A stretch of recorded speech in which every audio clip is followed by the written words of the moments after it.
It's been a month since the beginning of the school year in England, and from today, any children who've not returned from the summer holidays can have their names removed from the class register and effectively disappear. According to campaigners, many of those will be girls who've been forced into marriage. Last year, nearly 1,500 cases were dealt with by the government's forced marriage unit. They ranged across 60 different countries, and nearly two-thirds of them involved countries in South Asia, mainly Pakistan. Today, a leading charity called on the government to collect figures of how many young people go missing in order to help rescue them. Our social affairs correspondent, Rita Chakrabarti, has this report. The faces of survivors of a startling betrayal by their parents. These women were forced into marriages they didn't want. Most were just girls at the time. It meant an abrupt end to their education and the end of freedom and normality. This summer, this teenager's education ended when her parents told her to marry. Not an arranged marriage, which is consensual, but a forced one. He was from India, twice her age, and she'd never met him. Her words are spoken by an actor, as she's now in hiding. It was just about what I would get when I married. And you can have a big wedding, and it was just kind of bribery a little. They didn't really care. It was just kind of like, you're an item to sell to see what they can get in exchange, like land and gold and stuff like that. She managed to escape the life they'd intended for her.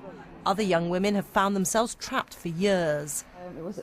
It was one of my... This woman thought she was going on holiday one summer back to Turkey, the country of her parents. But they abandoned her there, forcing her into a marriage of physical and sexual abuse and mental cruelty.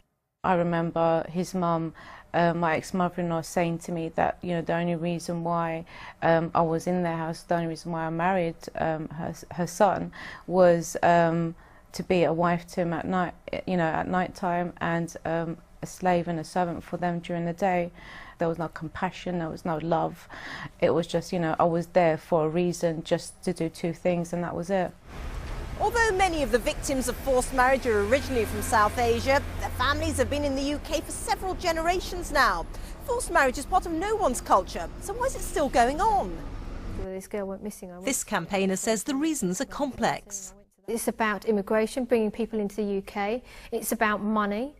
It's about control. It's about taking away people's freedoms, and that's one of the key reasons why forced marriage is still here.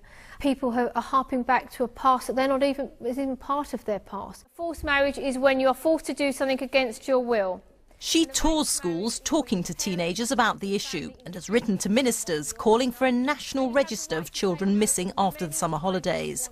The government says figures for absence are recorded, but only every term. But the charity said that wasn't enough. For the teenager we talked to, life is very lonely. Well, I feel quite upset because it's having no family, well, having no parents, whereas other kids have their parents and other kids have a normal life doing things at my age. She and these women were abruptly removed from their education and their lives. Next year, forced marriage becomes a crime, but campaigners will continue to push government to help stop more girls suddenly disappearing. Rita Chakrabarti, BBC News.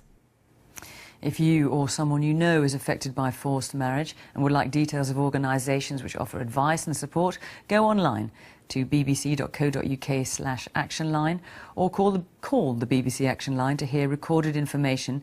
That's on 0800 888 809. Lines are open 24 hours and are free from most landlines. Some networks and mobile operators will charge for these calls.